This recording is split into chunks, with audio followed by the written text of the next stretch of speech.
မင်္ဂလာပါကျောက်တုန်နီယွန်ကော channel မှာပြန်လည်ကြိုဆိုလိုက်ပါတယ်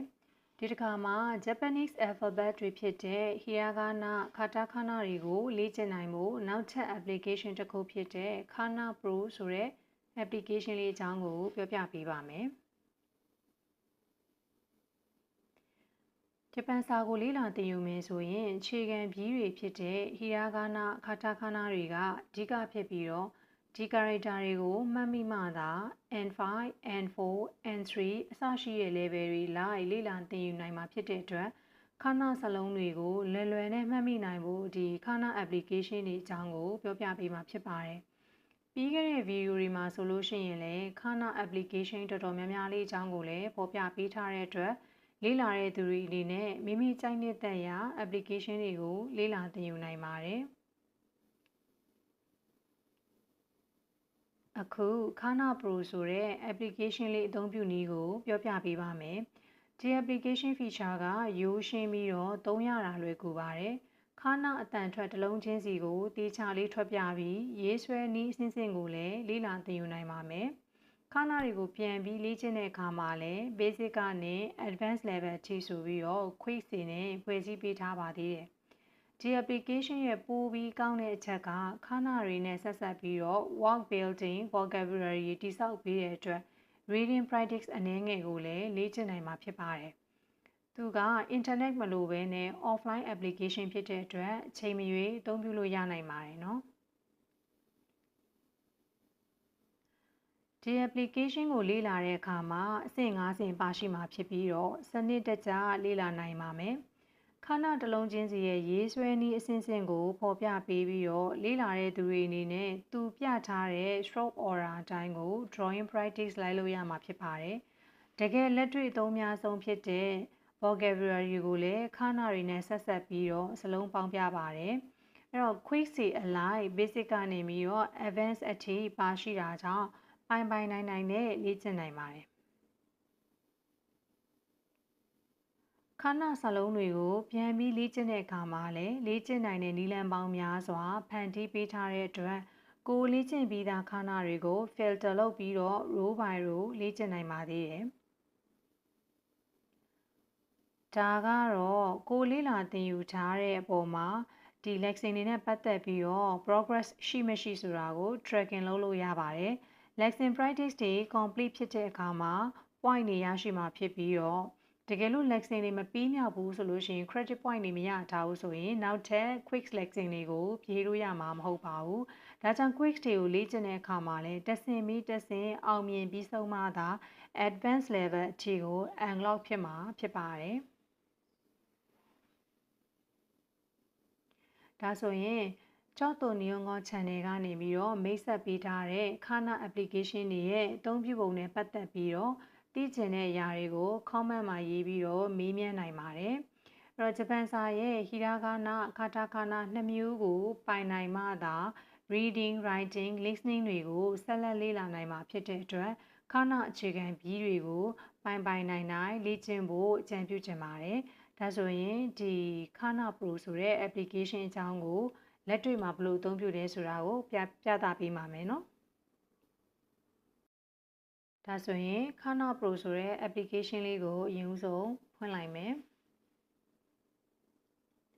application လေးကိုရောက်သွားပြီဆိုလို့ရှိရင်ထုံးစံတိုင်းပဲနှစ်ပိုင်းပါရှိပါမယ်။ Hiragana နဲ့ Katakana ဆိုပြီးတော့ Kana နှစ်ပိုင်းပါရှိပါမယ်။အဲ့တော့အရင်ဦးဆုံး Hiragana character တွေကိုအရင်ဦးဆုံးလေ့လာသင်ပါတယ်။ရှေ့ကပြောသွားတဲ့ video file တွေမှာဆိုလို့ရှိရင်လည်းဟီရာဂါနာကာတာခါနာတွေမှာအတန်ထွက်၄မျိုးစီရှိပါတယ်။ဒီအတန်ထွက်တွေတိုင်းခါနာတွေရဲ့စကားလုံးတွေအားလုံးကိုမှတ်မိအောင်လေ့လာဖို့လိုတယ်ပေါ့နော်။ဒါဆိုရင်ဒါကဂျောဝန်းဆိုတဲ့ basic အတန်ထွက်တွေ46လုံးကိုလေ့လာရမယ်။နောက်ပြီးရင်ဒကွန်ဟန်ဒကွန်ယောင်ဆိုတဲ့ဒီအားလုံးအတန်ထွက်တွေအားလုံးကိုလေ့လာပြီးရဲ့နောက်မှာတော့ခါနာတွေအားလုံးပိုင်နိုင်လေ့ကျင့်ပြီးသွားပြီဆိုမှသာလျှင် practice လုပ်ဖို့အကြံပြုချင်ပါတယ်။ဒါဆိုရင်အရင်ဦးဆုံးခါနာတစ်လုံးချင်းစီကိုဘယ်လိုရေးဆွဲရလဲဘယ်လိုအတန်ထွက်လဲဆိုတာကိုလေ့လာဖို့အတွက်ကျမတို့ဒီအောက်က text bar မှာပြထားတဲ့ line button လေးကိုနှိပ်ပါမယ်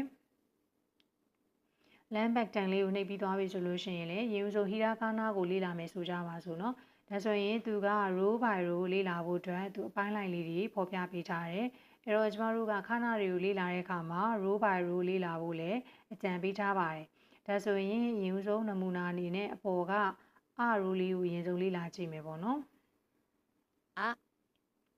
ဒီမှာဆိုရင်သူကဆိုတဲ့ character လေးကိုဆွဲပြတယ်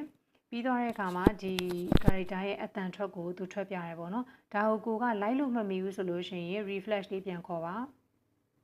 နော်ဆွဲပုံဆွဲနည်းကိုထပ်ခါနဲ့ refresh နှိပ်ပြီးတော့ပြန်ကြည့်လို့ရပါတယ်ဒါဆိုကိုကခဏ character ဆွဲချက်ကိုမှတ်မိသွားပြီလို့ယူဆရဲဆိုရင် continue ကိုနှိပ်ပါနှိပ်ပြီးတော့တဲ့အခါမှာလည်းသူက stroke order နဲ့ဘယ်လိုဆွဲရလဲဆိုတာကိုနော်လိုက်ပြီးတော့သူထပ်ပြပါသေးရယ်နော်အဲ့တော့ pathway တိုင်းလိုက်ပြီးတော့ပြပါတယ်ဒါဆိုအဲ့ဒါကိုပြန်ပြီးတော့ကျွန်တော်တို့ကြည့်အောင်ဆိုရဲခဏတစ်လုံးကို stroke order 3ချက်နဲ့ဆွဲပါတယ်ဒါဆိုကျွန်တော်တို့လေ့လာကြည့်အောင်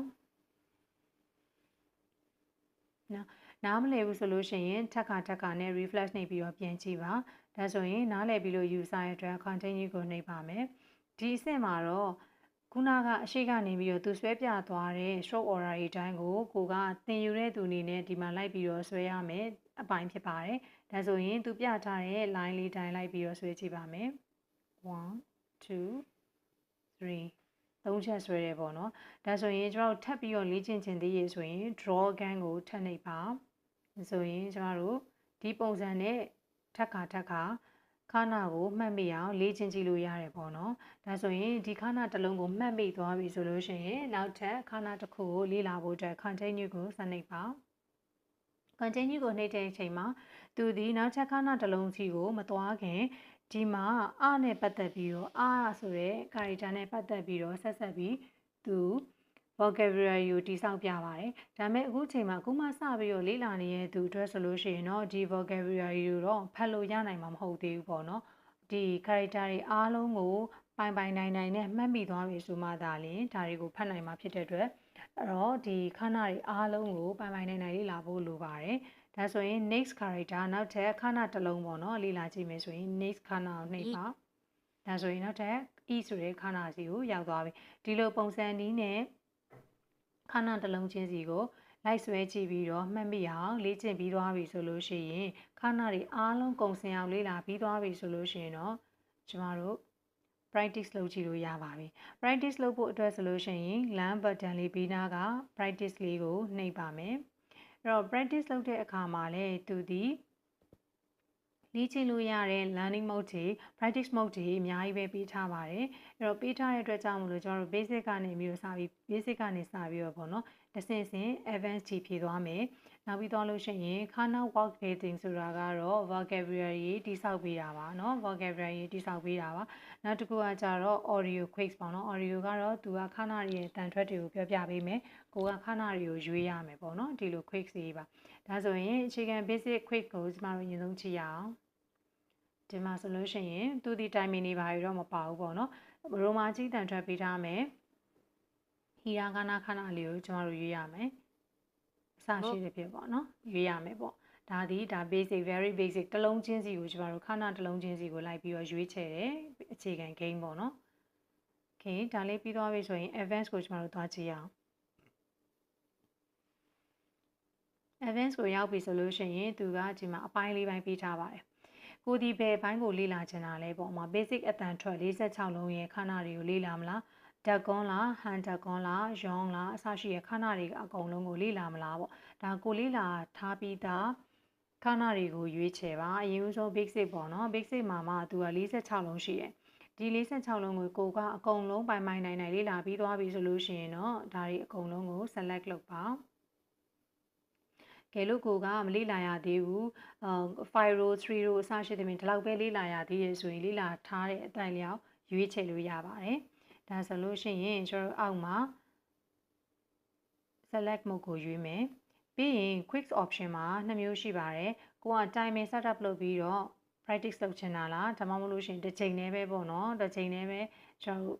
လေ့ကျင့်ချင်တာလားပေါ့နော်အစရှိသဖြင့်ရွေးချယ်လို့ရပါတယ် timing ကိုရွေးမယ်ဆိုလို့ရှိရင်တော့သူ10 second ထိအများဆုံးပါပါတယ်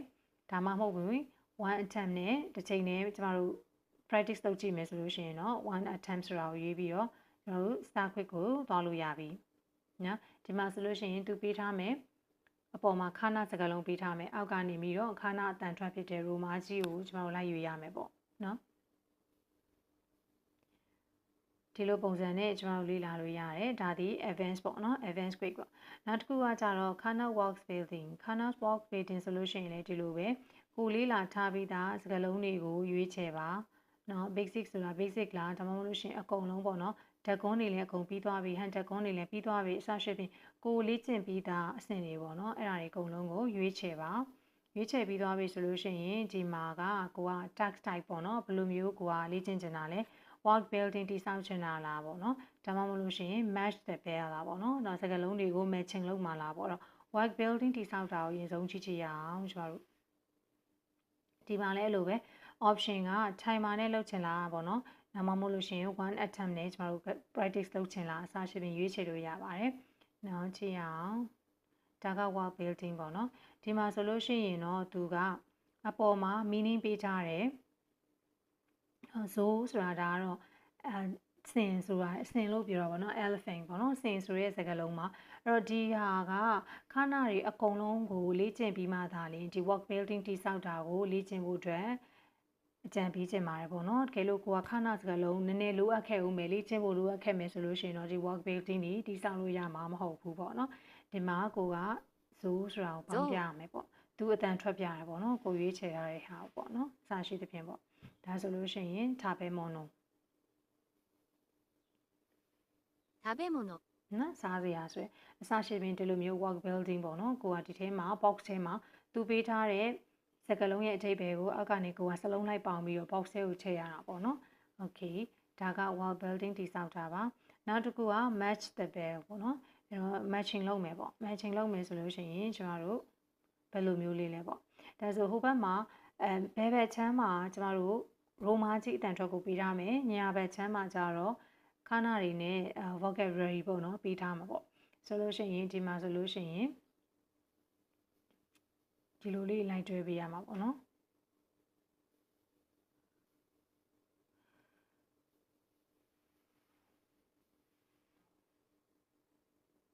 နော်အဲ့လိုလေးလိုက်တွဲပေးရမှာပေါ့နော်ဒါဆိုလို့ရှိရင်တော့ဒီ vocabulary work building တိစောက်တဲ့အဆင့်ကတော့နည်းနည်းလေး advanced level နဲ့ work building တိစောက်တဲ့အဆင့်တွေကတော့နည်းနည်းလေးတော့ခက်ခဲတယ်ဆိုတော့ကိုကအခုမှစပြီးတော့လေ့လာထားတာပဲရှိသေးတယ်မမှတ်မိသေးဘူးဆိုလို့ရှိရင်တော့ဒီ games တွေဒီ quiz တွေတော့လေ့ကျင့်လို့ရမှာမဟုတ်ဘူးပေါ့နော်ခါနာတွေကိုပိုင်နိုင်နဲ့လေ့ကျင့်သွားပြီဆိုတော့မှတ်မိပြီဆိုတော့မှသာလေဒီ quiz တွေကိုလေ့ကျင့်ဖို့အတွက်အကြံပေးချင်ပါတယ်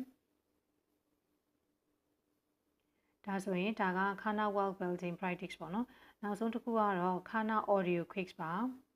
audio quiz ကတော့ကျွန်တော်တို့အတန်ဖိုင်နေပေါ့နော်အတန်ဖိုင်နားထောင်ကြည့်မယ်ပေါ့အဲ့တော့ Kana audio ကိုနားထောင်ပါလားဒါမှမဟုတ်လို့ရှင် walk audio ကိုနားထောင်မလားအစရှိသဖြင့်ပေါ့နော်ကျွန်တော် quick site ကိုရွေးမယ်ပြီးရင် timer နဲ့လုပ်မှာလား one attempt နဲ့လုပ်မလားအစရှိသဖြင့်ပေါ့ဟုတ်ဒီမှာဆိုရင်သူအတန်ထွက်ပြတယ်ဒါကိုကျွန်တော်တို့ကKanaအတန်ထွက်ကိုလိုက်ပြီးတော့ရွေးချယ်ရုံပဲပေါ့နော်အစာရှိတဲ့ဖြင့်ဟုတ်ပြီနောက်ဆုံးတစ်ခုကတော့ walk audio ဆိုလို့ရှိရင်ဘယ်လိုမျိုးလဲကြည့်ဒါဆိုရင် तू ကနည်းနည်းလေးတော့မြင့်သွားပြီเนาะစကားလုံးတွဲလေးတွေဖြစ်သွားတာပေါ့နော် walk audio ဆို vocabulary တိစောက်ပြီးအဲ့ဟာကိုလိုက်ပြီးတော့ကိုကအတန်နားထောင်ပြီးတော့ဒီမှာ work building လုပ်ပေးရမှာပေါ့ marks နော်စောင့်ပြီးပေါ့優しい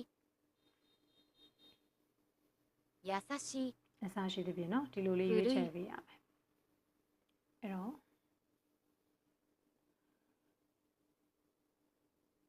ဒီခဏ Pro ဆိုတဲ့ application ကအရှိရပြောသွားခဲ့တဲ့ application အရှိရ video file တွေမှာပြောသွားခဲ့တဲ့ application တွေဒီလည်းသူ့ level နဲ့သူတော့အကျုံးဝင်ပါတယ်အဲ့တော့ကိုနဲ့တင့်လျော်တဲ့မိမိနဲ့တင့်လျော်တဲ့ပေါ့နော် application တွေကိုရွေးချယ်ပြီးတော့ practice လုပ်ပါကျွန်မအကြံပေးချင်တာကတော့ဒီ application လေးကတော့ပို့ပြီးတော့အရင်ကပြောပြခဲ့တဲ့ application တွေထက်ဆိုင်ဒီ application ကပို့ပြီးတော့နည်းနည်းလေးပိုကောင်းတယ်။ဘာကြောင့်လဲဆိုလို့ရှိရင်သူဒီခဏတစ်လုံးချင်းစီကိုပဲလေ့လာတာမျိုးမဟုတ်တော့ဘဲနဲ့ work building တွေတိစောက်တဲ့ပုံစံပေါ့နော် vocabulary လိုက်ပြီးတော့တိစောက်ရတဲ့ပုံစံလေးတွေပါတဲ့အတွက်ကြောင့်မို့လို့နောက်ပိုင်းဆိုလို့ရှိရင်စာဖတ်တက်လာမယ် reading ပေါ့နော်ဖတ်တဲ့ level တိုးလာမယ်ပေါ့နော်ဒါလေးတစ်ခုတော့ပို့ပြီးတော့ကောင်းတယ်နောက် listening practice တွေ listening ပေါ့နော် listening skill ကိုနည်းနည်းလေးပို့ပြီးတော့တက်လာမယ်ပေါ့နော်အဲ့အတွက်ကြောင့်မို့လို့ဒီ Kana Pro ဆိုတဲ့ application ကပို့ပြီးတော့ကောင်းတယ်လို့တော့ကျမတို့ယူဆတယ်အဲ့တော့ကျမတို့အနေနဲ့ဒီဂျပန်စာကိုလေ့လာနေတဲ့သူတွေအတွက်စူးစမ်းပြီးတော့အခြေခံကျတဲ့ application တွေကိုဆက်လက်ပေါ်ပြပေးသွားမှာဖြစ်တဲ့အတွက်ကြောင့်မို့လို့ကျတော့ Nihongo channel လေးကို subscribe လုပ်ထားလို့ရပါတယ်နောက်ထပ်ဗီဒီယိုတွေမှာလည်းဂျပန်စာရဲ့ N5, N4, N3 စတဲ့ level တွေလိုက် grammar တွေ vocab တွေခန်းကြီးတွေကိုလေ့လာသင်ယူနိုင်ဖို့ application တွေနဲ့ထပ်မံမိတ်ဆက်ပေးဦးမှာဖြစ်တဲ့အတွက်ကြောင့်မို့လို့အားလုံးပဲပျော်ပျော်ရွှင်ရွှင်နဲ့လေ့လာသင်ယူနိုင်ပါစေ။